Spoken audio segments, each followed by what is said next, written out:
767 is coming in too high and too fast.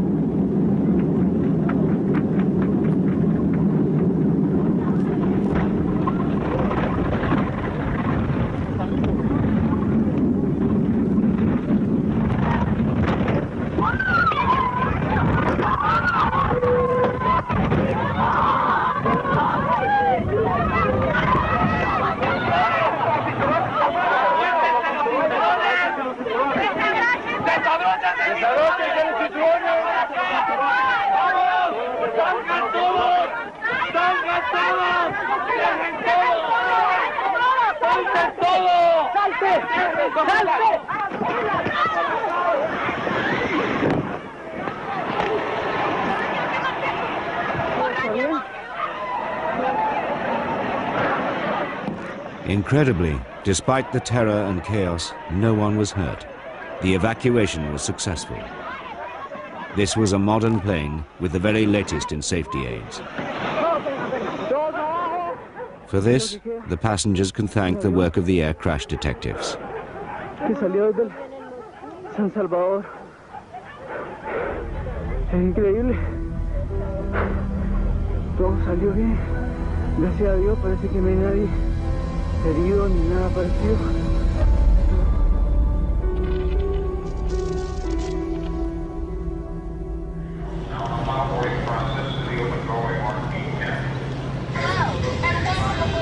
As you can see, we're in final preparation for your flight, and we're going to do our best to make it safe and enjoyable. You can help us by paying close attention to the following safety instructions. All carry-on items must be placed completely under the seat in front of you or in an overhead compartment. Use caution placing or removing items from the overhead bins. For most of us, the rituals of air safety pass us by. The announcement, something to be endured before the drinks trolley arrives. Statistically, flying is by far the safest form of transport. There's only a 1 in a million chance of being involved in an accident. This is largely due to the air crash detectives, whose job it is to investigate accidents to make sure they never happen again.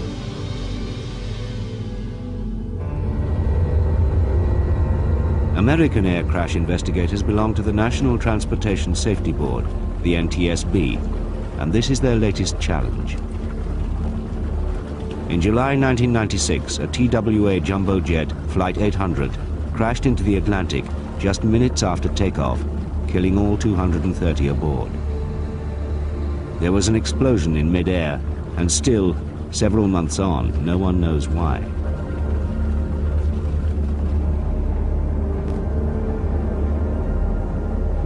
The TWA disaster followed another tragedy, which presented the NTSB with, physically, its most difficult investigation ever.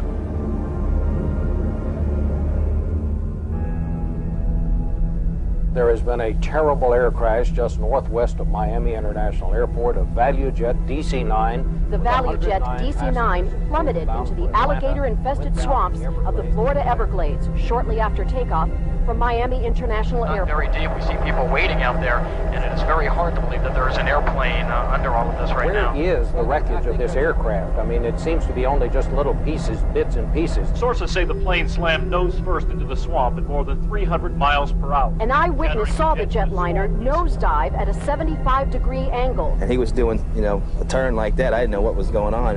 And then after it turned up sideways, and that's when it started heading down. I mean, it went pretty much straight down. And that's when I said, it's going to crash, and then boom, the thing just blew up.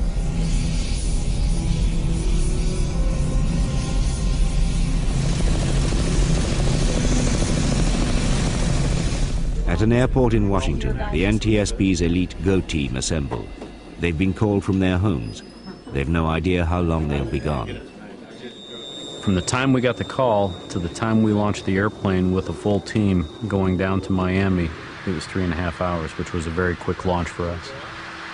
This is the first time that outside cameras have been allowed to fly in with the GO team. Well, it sounds like you got everything covered, Andy. In charge is Greg Fife, young, ambitious, and on his third major investigation. They're going to need at least one car. I need one. NTSB investigators are always shadowed by a board member, a political appointee. In this case, it's their deputy chairman, Robert Francis. It's your choice, the chairman. He wants to know what we're going to do as an investigative team, how we're going to do it, because he will be responsible while he's on scene for addressing the press. The neat thing is we can call on the phone line, download the drawings and the systems drawings for various models of airplanes, print out a paper copy on 8.5 by 11, take it off into the swamp or wherever with us, and then have a paper copy that you can look for this actuator or that spring and mark down serial numbers as you're walking around. So far, all they know is that a DC-9 has come down in the Florida Everglades with 110 people on board. There's a lot of adrenaline that's constantly pumping, and everyone was geared up. We know what we have to do, and we know that there's going to be a lot of assistance provided to us, but how are we going to pull this off? How are we actually going to get out there, get the wreckage, do what we have to do, and figure out what happened? And there's this silence that came over everybody, because I think the thought went through the entire cabin of that airplane, because we all looked out the window and we were all probably thinking the same thing. How are we going to do this? Showtime. Over to this side, more to your left. Close to the other body there. Get close to your body.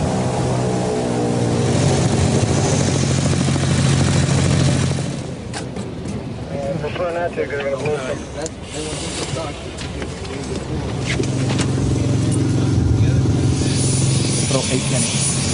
It really is showtime.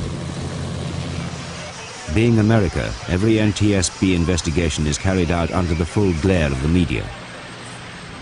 It was probably the most TV equipment I have seen in a very long time at any event, probably comparable to the Super Bowl. I mean, there was cameras and trucks and everything else. As far as the eye can see, the Everglades is a featureless swamp. The DC-9 has disappeared in 3 feet of water. We got over the accident site, and all it was water. There were a few pieces of wreckage that were floating, and your first thought is, how far into the mud did it go, and what's it going to take to get it out of there?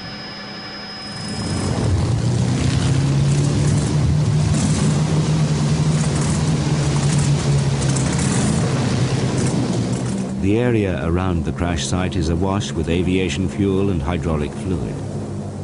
Sweltering in their protective clothing, the local police force are ferried out to search for remains and wreckage in the alligator-infested swamp. Going to the accident site is always different, but there's always the similarities. There's the smell of the fuel. If there's been a fire, there's the bad smells in airplane accidents. You get it on your boots, you get it on your clothes, you get it in your hotel room. It sticks with you. You can get odors. Your nose gets used to it for a while, but then it's never quite gone. You leave the room, come back in, and it smells like an airplane accident. Somewhere in these pieces of wreckage lie the vital clues that may help the investigators unlock the mystery of ValueJet Flight 592.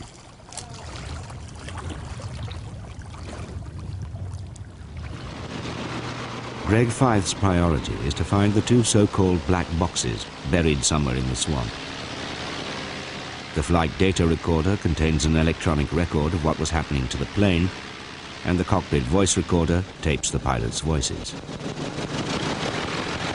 We used a lot of high-tech equipment, but in the long run, it was found with very low-tech equipment. That is, someone stepping on the boxes. One of the divers walked, and as he was stepping along, he actually kicked something that was fairly solid, and stepped on it, and when he reached down and pulled it up, he found that it was one of the boxes. Flight data recorder. We got the recorder. Well, that's what we've been searching for, huh? That's one of them. One of them? That's one. The flight data recorder had received some impact damage, but for the most part it was in good shape. But we don't want the magnetic tape to dry out. So what we do is we pack the flight data recorder in the cooler, submerged, and then make it watertight, and that is now its new home for the 4-hour trip to Washington that night. They look at you like they're going to flip you off. In the stifling heat and humidity of the Everglades, the search for more clues goes on. Of the 110 passengers who were on board, only the remains of 65 could be identified.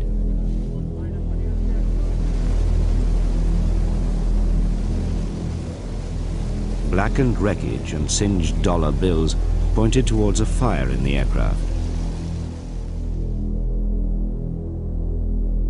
The cockpit voice recorder confirmed that there had been a fire in the cabin. It was so intense that it melted the floor and seat frames. There were verbal indications from the cockpit that there was fire in the passenger cabin. Greg Feith made an astonishing discovery. 144 oxygen generators were being carried here in the cargo hold of the DC-9 in breach of the regulations about hazardous cargo. They were described as empty, but they weren't. When they produce oxygen, they heat up to 500 degrees centigrade. Feith believes that one generator ignited during takeoff, started a chain reaction with the others, and caused the fire that burnt through the cabin floor. After previous fires, the NTSB has recommended that fire and smoke detectors be fitted in the cargo holds of aircraft. So far, the recommendations have not been acted on. We write these recommendations. We put them forward to not only the FAA but to the industry, and we get responses back saying that, well, yes, we see this as a problem. However, it's an isolated case. Therefore, the economic impact that it may have does not warrant us taking action right now. We have now lost this aircraft, this ValueJet airplane with 110 people, presumably due to a fire, in a cargo hold that, had it had a detection system or a suppression system, may have given the flight crew some valuable time to get the airplane back to the airport. And while the accident may have occurred, it may not have been as catastrophic as it ended up being.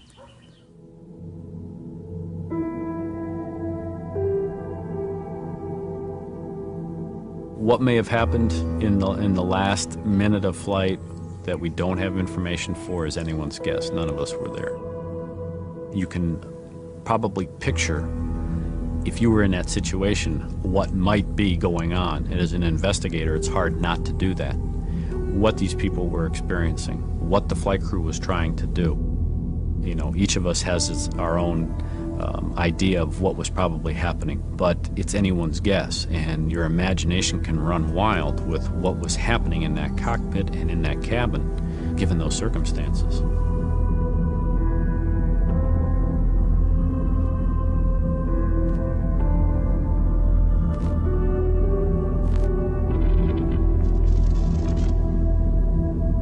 Aircraft is down on the motorway.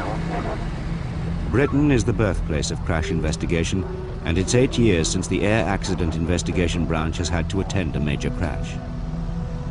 That was on the 8th of January 1989, when a British Midland Boeing 737 crashed on the verge of the M1 motorway, 100 yards short of the runway at East Midlands Airport. An engine fire caused the flight crew to shut down one engine, but the passengers watched in amazement as flames continued to pour out of the other. The crew had shut down the wrong engine. The packed aircraft plunged into the bank, agonizingly close to safety. 39 people died in the crumpled wreckage. Another 8 died later in hospital.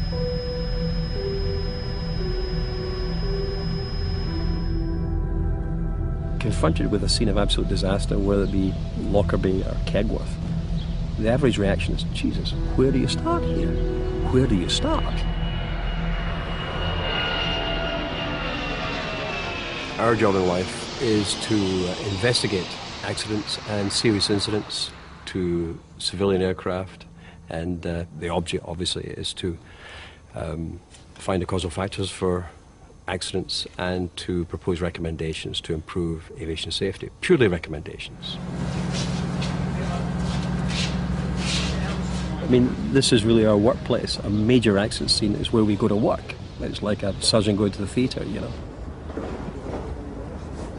A disaster over 40 years ago made the British world leaders in crash investigation, when they discovered a design flaw in the aircraft that was to be the great hope of British aviation. The Comet, her shapely silver moving into a still July evening in 1949 to take the air for the first time.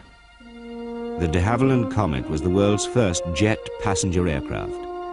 Revolutionary and all British, it was set to change the face of passenger travel. The maiden flight of this historic aircraft was a typically British, understated affair. Well, it was a fine day, it was July, and I said, right, if it's ready, wheel it out. And perfect weather. It was a great moment for all who had planned and sponsored her. There at the controls, John Cunningham. A great moment, but an anxious moment too. Many hundreds of skilled men, the best brains and hands in the business, had put their utmost into her.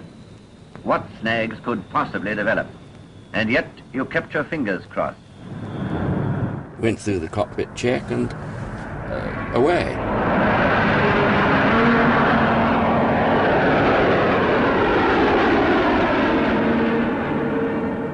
And then came Cunningham's terse report from the cockpit. No snag. It flew extremely smoothly and responded to controls in the best way that our de Havilland aircraft usually did. The first flight was for about between 30 and 40 minutes or so, up to a medium height only, and satisfied myself that here was a complete aeroplane. Came back, one fly past, and those people that were still in the works, the end of the day, or had remained, and I was happy to let them see it in the air, landed, and that was it, as far as I was concerned. But the press were extremely unhappy with the firm because they thought that it was deliberately done to avoid them being there. That wasn't so. It was my choice that I was offered the aeroplane, fine evening.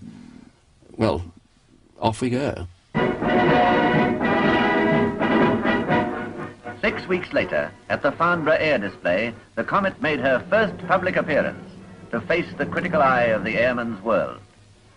It was accepted not only by the public, but by so many of the airlines that came and then wanted to fly in and see what this new aeroplane was.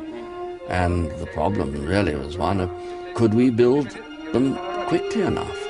Gosh, she's whizzing. This was to be a world beater. In one leap, the British could leave behind America's Boeing with their rival 707 still on the drawing board. Orders for Comet flooded in. The chairback cuddles your spine as she surges down the runway. A gentle lift at no great speed, she's soaring towards the upper air. Here was an aeroplane that had plenty of room in it from the pilot's point of view, a passenger's accommodation that was entirely in keeping with the best passenger airliner comfort, and a performance that was double what the best airliner could achieve at that time. All the way up to... Everything for the passengers, even huge picture windows for a spectacular view. And then, disaster. The Comet was hit by a series of accidents. 2 were blamed on pilots getting used to jet engines, but a third disintegrated in mid-air over Calcutta, killing all on board. Worse was to come. January the 10th, 1954. Comet Yoke Peter disappeared after taking off from Rome bound for London. Wreckage was found floating in the sea off the island of Elba. 6 crew and 29 passengers had died. The aviation world held its breath. Would there be a future for jet travel after all? The Comet was grounded. With Britain's lead in aviation slipping away, Prime Minister Winston Churchill intervened. He ordered that the mystery of the Comet be solved at any price. The investigation team converged on the Royal Aircraft establishment at Farnborough. An intense and desperate search began for the Comet's fatal flaw. All these early air crash detectives knew was that the aircraft had broken up in mid-air. When we started the investigation, we had a team of 4 permanent members of the accident section, and it was decided in the very early days that 2 of us would do the fuselage and 2 would do the wing. And then over the next period of 6 months or so, there was a succession of pieces brought back from the salvage team in the Mediterranean. At the beginning of this difficult investigation, there were no clues to explain the cause of the accident. Neither was it known how much of the wreckage would be recovered. When the pieces come in, we have to be able to recognise which part of the main structure that it has come from, and then we start on the process of reconstructing it. And for the Comet, we had special frameworks made, and then from that point onwards, we start a sequencing process, because we are trying to find the primary failure, the failure which started the whole sequence of breakup of the aircraft in the air. Thousands of pieces of wreckage were brought back, catalogued, and then painstakingly reassembled like a huge metal jigsaw, now standard practice in air crash investigation. I think the scale of it was something new to us. We hadn't had such large aeroplanes to deal with that had been broken up like this. But you've got to bear in mind that while this work was going on, we never got a full complement of wreckage. We never got more than about 70% in the end. Then the first clue. The investigators found marks on the outside of the plane made by objects which came from the inside, and that this had happened in mid-air. Now, if I were to make an impact mark with this pencil across here, this paper like that, now if I tear that paper like so, I now have 2 pieces of wreckage which, when reconstructed, will show that the impact came first. There were marks like this on the fuselage, in particular a black, thin line towards the tail section. Now, in the very early days, one of the things that we found was that there is a strike running right along there, a black, thin line, which we were able to recover some samples to give to the chemists, and they said it was a rubber compound which was found inside the fuselage furnishings, so that prior to any failure of frame 42, we'd got a hole at the front. The other thing was that in the tail were bits of carpet trapped into the wreckage of this tailplane, and there was also an impression of a coin.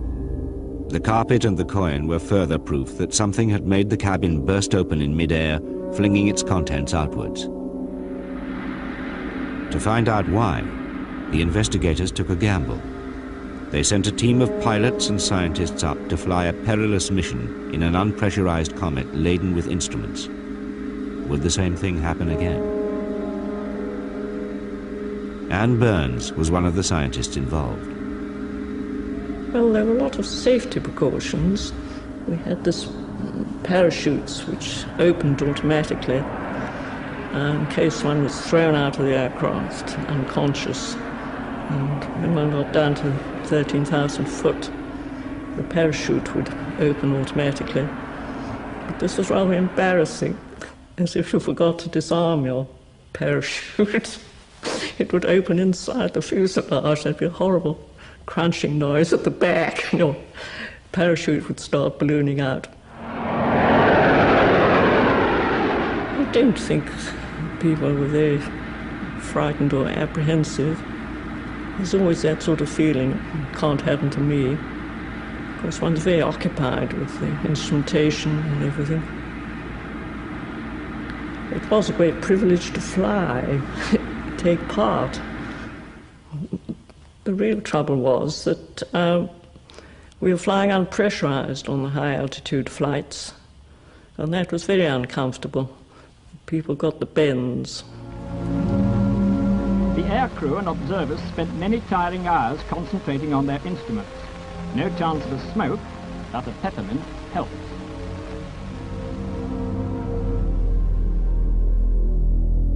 Disappointingly, the flight tests came up with no answers. Perhaps they needed to test the comet under pressurized conditions. The investigators came up with an ingenious answer, a way of putting the aircraft through a lifetime of flights within a few weeks in the hope that the fault would reveal itself. A comet was put into a tank. The tank was filled with water, and then more water was pumped under pressure into the cabin of the aircraft. The water pressure inside the cabin could then be raised and lowered to simulate climbing up to 41,000 feet and then descending again, without the aircraft ever leaving the ground. Director of the Royal Aircraft Establishment, Sir Arnold Hall. A large tank, which was filled with water, was built, and the fuselage of the aeroplane sat in the water in the tank.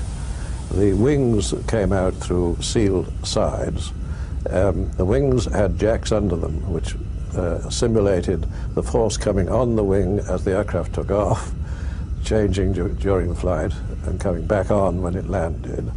And the pressure inside the water in the cabin was oscillated with the change of altitude as the cabin was pumped up to keep the pressurization going as the aircraft got higher. So you could stimulate, in a fairly crude way, but nevertheless quite suitable for this sort of test, a complete flight, and you could go on doing it quite fast. You didn't have to wait while the flights built up. You could keep it going 24 hours a day. At the end of March 1954, the comet took to the skies again. 2 weeks later, another one crashed into the sea off Naples, killing all on board. The comet was grounded indefinitely.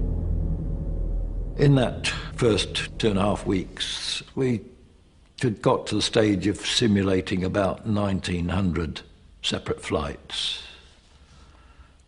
And I happened to be on my in my bed at night having a rest period when the phone rang, and it was my colleague back on the tank there. It was about 2 o'clock in the morning.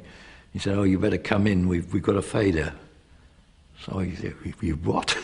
Got a failure? Not already, surely?" He said, "Yes, we have." So they sent a car for me then to pick me up, take me into the RAE, and then by that time they'd got the tank drained down, and it was a failure, all right. The fuselage was split more or less from end to end.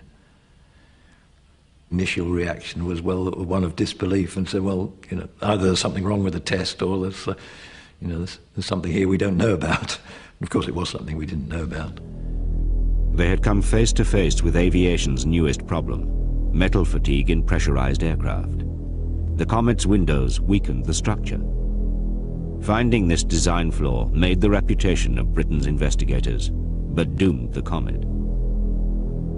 It was a disaster, really, because the Comet was very much a pioneer aeroplane. It was more highly developed than any other civil aircraft, and the whole hopes of British civil aviation really depended very strongly on how successful the Comets were. Although the Comet was redesigned, the aircraft's reputation never recovered. The real people to benefit from the investigation were the Americans, who learned crucial lessons in designing and building pressurized jets. They have since gone on to dominate the world.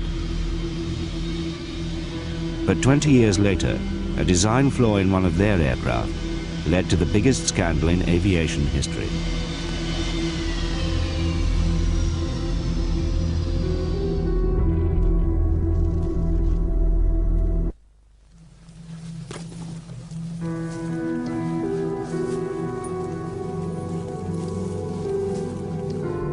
Menonville Forest, 20 miles north of Paris, March the 3rd, 1974. A Turkish Airlines DC-10 on its way to London ploughed through these trees at 500 miles an hour.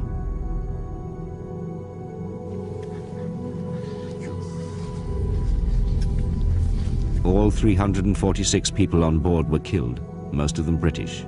15 entire families were wiped out. These are all new trees here, aren't they? Yes. Michel Vigier was the French investigator in charge and Tony Cullen, a Royal Air Force pathologist, one of his team.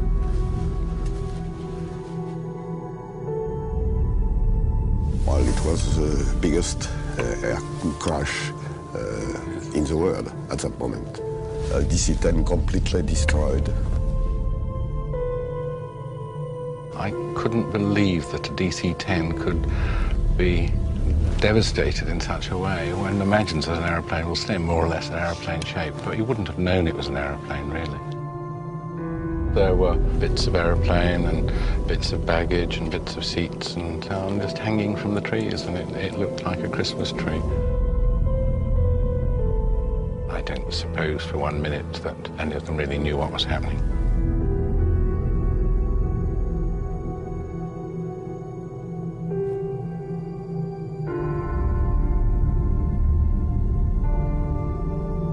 More than 20 years later, the forest is still littered with small bits of wreckage. In fact, there's some wreckage over there. Yeah. This was the size of quite a lot of the wreckage at the time. See, we've got some electric cable here, and seat upholstery and all sorts of stuff. Gosh. It's quite eerie, really, isn't it? But they can't clear up everything. Despite the carnage in the forest, it was a discovery 9 miles away that was the key to the investigation. In a field, a local farmer found the bodies of 6 Japanese tourists still strapped in their seats, and near them the rear cargo door.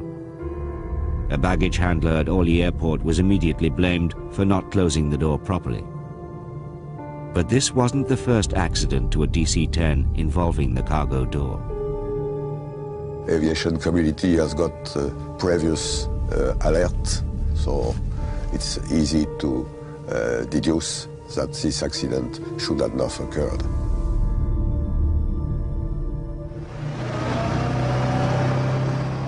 In 1972, just 2 years before the Paris disaster, an American Airlines DC-10 suffered a massive cabin depressurization and lost most of its flight controls when the cargo door blew open.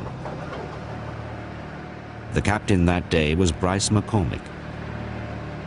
Well, I'm very conscious of schedule all the time. We were a little late getting out of Los Angeles, and they were having some trouble with the door closing at that time.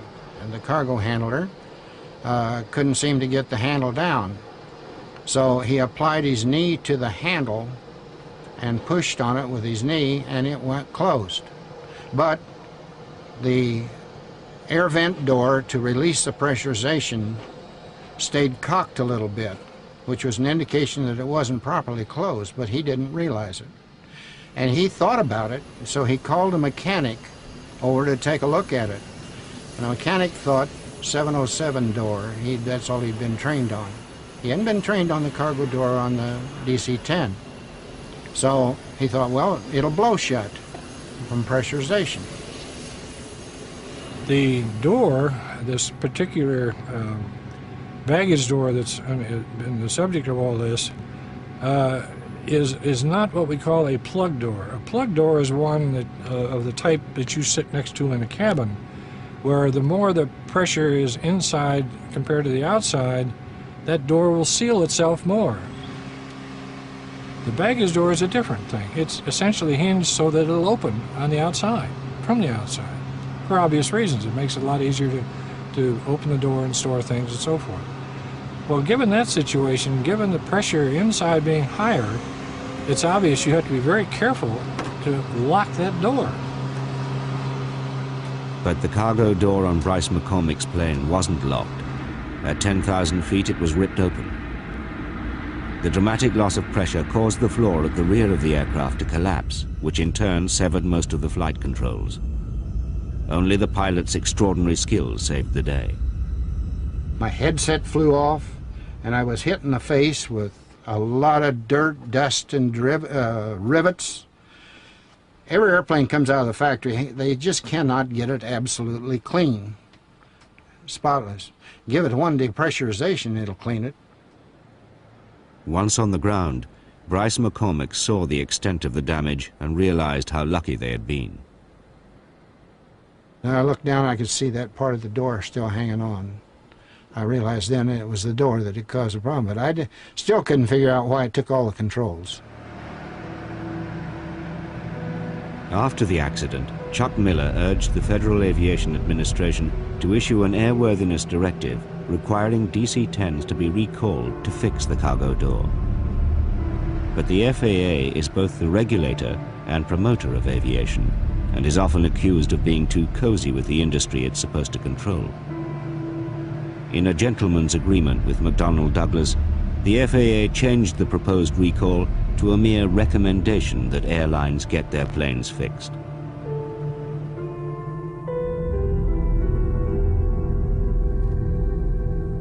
By the time of the Paris crash, 2 years later, there'd been more than 100 complaints about the design of the cargo door. It took the loss of 346 people to get it fixed, what air crash detectives cynically call tombstone technology.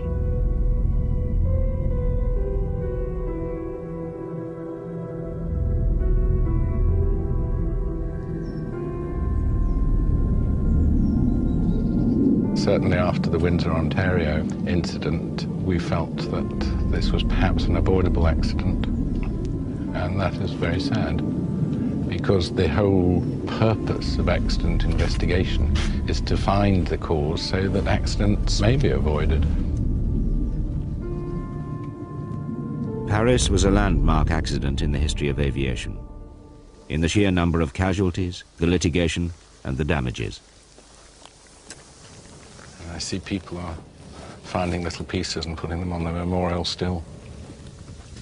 That's a poem in memory of the victims, and for eternity that part of the earth will be a holy part.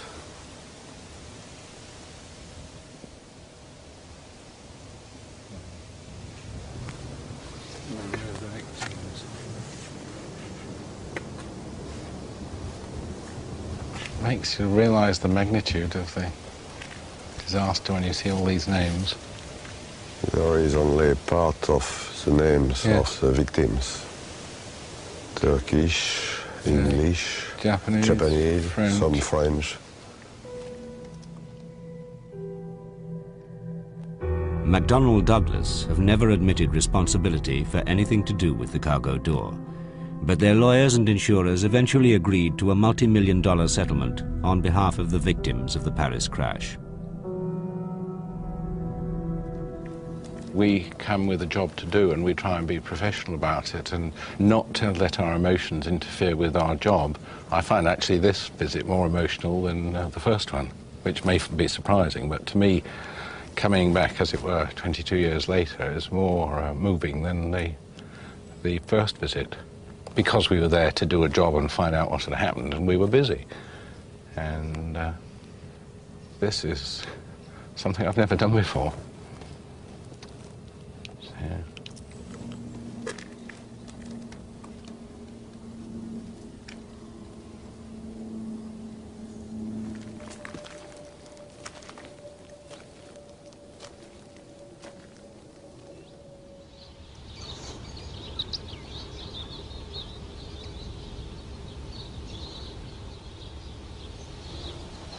This morning at 08:30 hours UTC at Cranfield here, there was an accident involving a Piper Aztec aircraft. Eddie Trimble is a senior accident investigator with the British Air Accident Investigation Branch.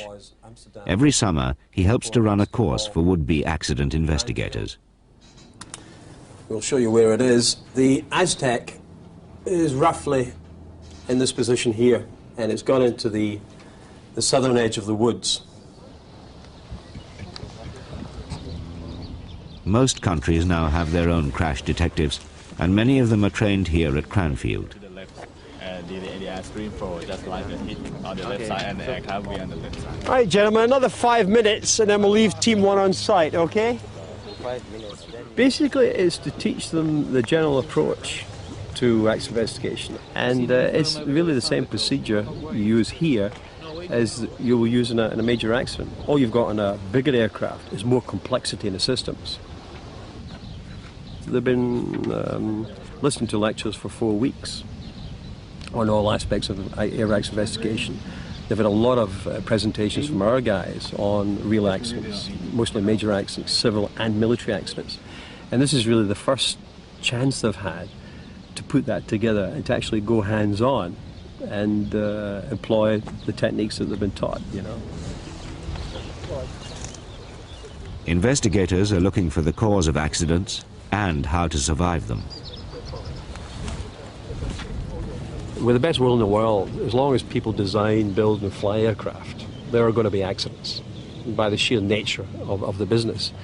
Hopefully the rate will reduce over the years. But that being so, and particularly in view of the fact that aircraft are being designed to carry more and more passengers, it makes good sense to try and draw the survivability lessons from accidents. Now people will say to you, yes, but we design aircraft to fly, not to crash. Fair enough. I dare say the car manufacturers would